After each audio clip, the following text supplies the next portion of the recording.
से छोड़ने का कोई लॉ है तो बोलो, मैं भी लागू करता हूं। तो इसीलिए ये इतने फिल्म स्टार कोई भी दवाखाना तक नहीं गया, छोटे बच्चे को नहीं देखा अकबर साहब। ये अफसोस की बात है, शर्म की बात है, सचमुच बोल रहा हूं मैं। अगर मैं वहां पर जाके देखने के लिए मैं पूरा स्टाफ और मेडिकल एंड हेल्थ सेक्रेटरी, मेरा कमिश्नर, सब टीम को मैं डिप्लॉय कर दी, सीता और अपने कमीशन चेयरपर्सन, सब लोगों को वहां भेज के मैं continuously I monitoring that boy health condition.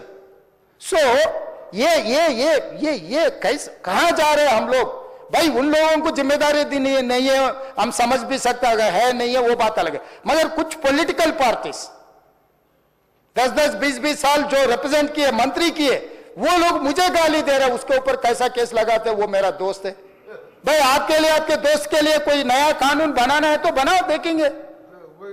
अरे आपके दोस्त रहे तो 12 खून माफ है क्या? मेरा भाई के लिए भी माफ नहीं है, आपके लिए कहां से माफ करूं मैं?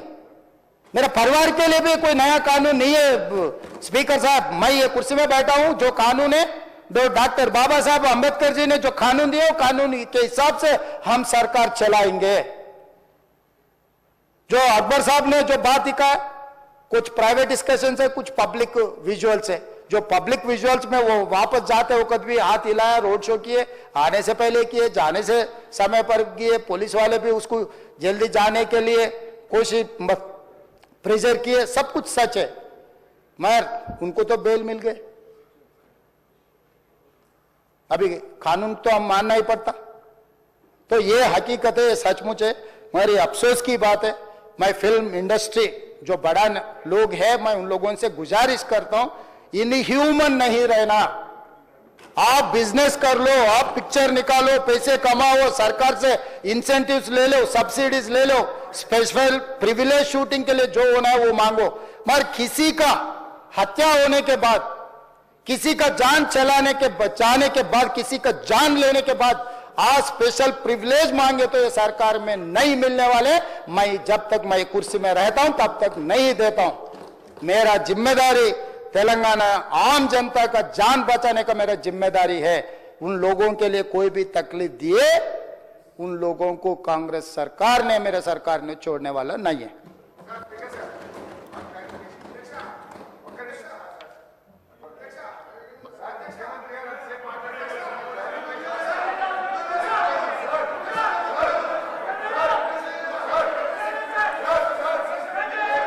Honorable Speaker, sir. Sir,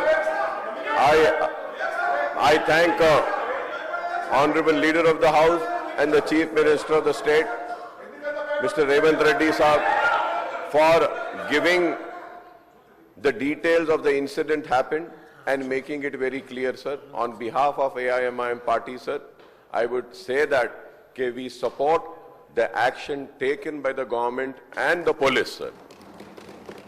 And sir, on behalf of AIMIM party, sir, we are with the family and we pray to Allah subhanahu wa ta'ala that Allah gives a recovery to that child, sir. And I also pray to Allah subhanahu wa ta'ala that कि Allah उनके बच्चों को और उनके husband को, वो उनकी wife और माँ के मरने का उनको अल्लाह सब्र दे।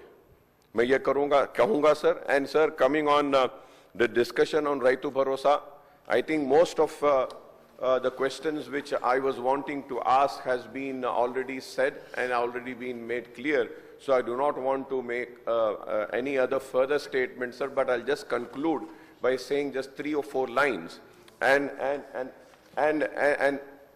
the most important thing which I wanted to just bring, sir, the Honorable Minister Sahab was, at the beginning was asking if any suggestions or any advice are there can be put across. I would say, sir, my only suggestion and advice is that you already have declared a manifesto. I do not want anything less than your manifesto. Do not want anything more than your manifesto. That's it, sir. This is what, and I hope that everything has been well addressed. One thing I just want is that, sir, there is one sentence which is being read. So understanding of that one particular sentence might be different of mine. might be carrying a different, opinion by the writers. So I request the Honorable Minister Sahab to kindly read your manifesto, explain what do you mean by in that, so that I could understand it more and implement it, not less, not more. Lastly, sir, one request, sir. Sir, I have been fighting from last 3 years, sir. The then Chief Minister Sahab also had assured in the House then, stating that, yes, we will give you the permission. But sir, अब मैं बोलना नहीं चाहता, मैं बहुत इज्जत करता हूं केसीआर साहब की, बहुत बड़े लीडर है, मैं बहुत बड़ा छोटा आदमी हूं, मगर सर एक तरफ हाउस में बोल दिए परमिशन दे देंगे फ्रूट मार्केट के लिए, जियो निकाल दिए। जियो हमारे हाथ में लगने से पहले ऐसे लोगों के हाथ को लग गया, वो जाके कोर्ट में केस डाल दिए। इधर हम भी खुश, उधर उन्हों भी खुश। ऐसे रहता था सब काम वो गवर्नमेंट का।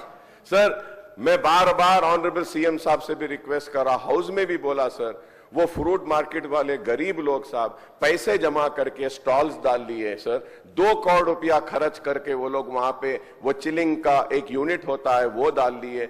1.5 साल से सर वो लोग परेशान है, कारोबार नहीं कर सक रहे। Sir with all responsibility I am saying, whenever the permanent fruit market will come, I will make sure, sir, कि they will shift out and they will go wherever you say, sir. जब तक वो market बनती है उनको कारोबार शुरू करने की इजाजत देने के लिए मैं आपके जरिए हुकूमत से अपील कर रहा हूं। गरीब बहुत परेशान है सर, बेरोजगार है, उनको फ्रूट का कारोबार करने के लिए चिट्ठी दे दीजिए सर, वहां होगा। और जिस दिन आप बोलेंगे यहां से चले जाओ, हम सब जने वहां से जाएंगे, उनको वहां पे लेके जाके उस मार्केट में डाल देते हैं सर। కూనమనేని సాంబశివరావు గారు. సార్ ముఖ్యమంత్రి గారు అక్బరుద్దీన్ ఓవైసీ గారి విషయంలో చాలాసార్లు దృష్టికి తీసుకొచ్చారు. నేను మంత్రి గారికి సూచన చేస్తున్నా, హైకోర్టులో కేసు ఉండి స్టే ఉండడం వల్ల మనం కొంచెం ముందుకు వెళ్ళలేకపోయినాం. మీరు అధికారులకు సూచన చేసి హైకోర్టులో రిజర్వ్ ఫర్ జడ్జిమెంట్ ఉన్నట్టుంది, అది ఆ కేసును ఒకసారి జడ్జిమెంట్ని ఇమ్మీడియట్గా అడ్వకేట్ జనరల్కి చెప్పి ఇనిషియేట్ చేసి జడ్జిమెంట్ తీసుకోండి. ఒకవేళ ఆ జడ్జిమెంట్ వచ్చినాక ఇమ్మీడియట్గా అదైతే రీజనబుల్ ఇష్యూ, దాన్ని ఇమ్మీడియట్ वही बात बोल रहा, मैं एडवोकेट जनरल साहब से बात कर लेके उसका रास्ता निकाल के हम जरूर before Sankranti I will take a final decision. Thank you. Komareddy Venkatreddy garu. Honourable speaker sir, मैं जो अकबरुद्दीन साहब जो मुद्दा उठाए थे, वो सिनेमा इंडस्ट्री का मिनिस्टर भी हूँ, मैं भी बहुत दुखी हूँ। उस दिन हमारा सिनेमाटोग्राफी इंडस्ट्री का मिनिस्टर होने से अभी जो हमारा सीएम साहब पूरा उसका कैसा कैसा हुआ पूरा मालूम हुआ। वो इंसिडेंट होने के बाद नेक्स्ट डे मैं उसको प्रेस में जाके बोले थे, this is not correct, without permission you can't go to the theatre. उसमें वो कंपेंसेशन भी अनाउंस दिया बोल के नहीं दिए, कोई देखने को नहीं है। मैं उसी दिन दिया, फ्यूचर में आएगा no benefit source in the night before releasing the date, कोई बेनिफिट सोर्स नहीं देंगे, कोई नया रेट्स नहीं देंगे, इंडस्ट्री को प्रमोट के वास्ते कुछ फैसिलिटीज परमिशन देंगे, मगर ऐसा बेनिफिट दे के पब्लिक को मराना, वो भी रेवती बोल के उसका हस्बैंड का लिवर डैमेज हो तो वो लिवर दे के हस्बैंड को बचा लिए बेचारा। वो रेवती हमारा सिस्टर जो मर गए, वो बच्चे अभी वेंटिलेटर में। मैं हॉस्पिटल वाला बोला कोई सिनेमा थिएटर वाला दे देगा, कुछ पेमेंट है तो मैं ही देऊंगा, मैं पर्सनल से देऊंगा, मगर ऐसा तो भी कोशिश करो बोल के वही वो लोग भी मैं बोल दिया। जो अकबरुद्दीन साहब उठा दिया, मैं उसको आपके तरफ से उसको बता दूं, there no benefit shows without any permission, no actor will go to the theatre. Thank you.